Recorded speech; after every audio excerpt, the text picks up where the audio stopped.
ទម្លាប់ទី3អ្នកដែលប្រកែគឺមានទម្លាប់ល្អទី3គឺសកម្មភាពប្រចាំថ្ងៃ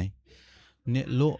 មានអីផ្សេងទេប៉ុន្តែអត់ទម្លាប់ប្រចាំថ្ងៃអត់មានឧទាហរណ៍គឺភ្ញៀវប្រចាំថ្ងៃទេភ្ញៀវ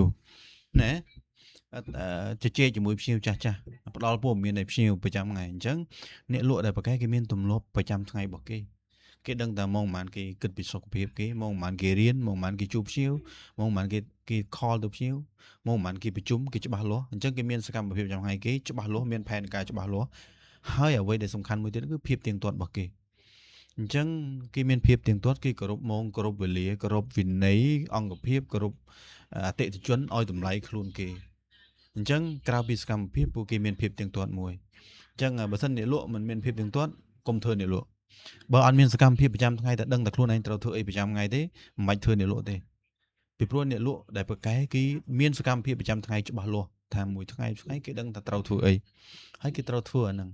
ហើយកាលណាយើងដាក់ខ្លួនជាអ្នកលក់ហើយអត់មានថ្ងៃទំនេរទេថ្ងៃណាក៏ថ្ងៃលក់ដែរគឺគ្មានថ្ងៃសម្រាកគ្មាន day off គ្មាន holiday ទេពួកអ្នកលក់គឺថ្ងៃណាក៏លក់ដែរអត់ពួកដូចយើងញ៉ាំបាយអញ្ចឹងលោកស្រីណាដូចញ៉ាំបាយទម្លាប់ដូចញ៉ាំបាយថ្ងៃណាក៏ញ៉ាំបាយដែរមួយថ្ងៃ3ដងហេតុអីមិនធុញត្រូវតែញ៉ាំអញ្ចឹងអ្នកលក់ដូចគ្នាធ្វើឲ្យវាជាទម្លាប់ធ្វើឲ្យការជួបភ្ញៀវធ្វើសកម្មភាពប្រចាំថ្ងៃជាទម្លាប់អញ្ចឹងអត់មានថ្ងៃសម្រាកមានថ្ងៃបន់ខ្លាចយប់ខ្លាចភ្លៀងខ្លាចផ្គរទេអ្នកខ្លះ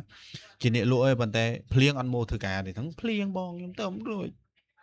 អញ្ចឹងធ្វើអ្នកលក់ហើយនៅផ្ទះទៅអញ្ចឹងអ្នកលក់អត់មានថ្ងៃគិតភ្លៀងគិតផ្គរទេព្រោះថ្ងៃណាក៏លក់ដែរព្រោះថ្ងៃណាយើងហូបបាយ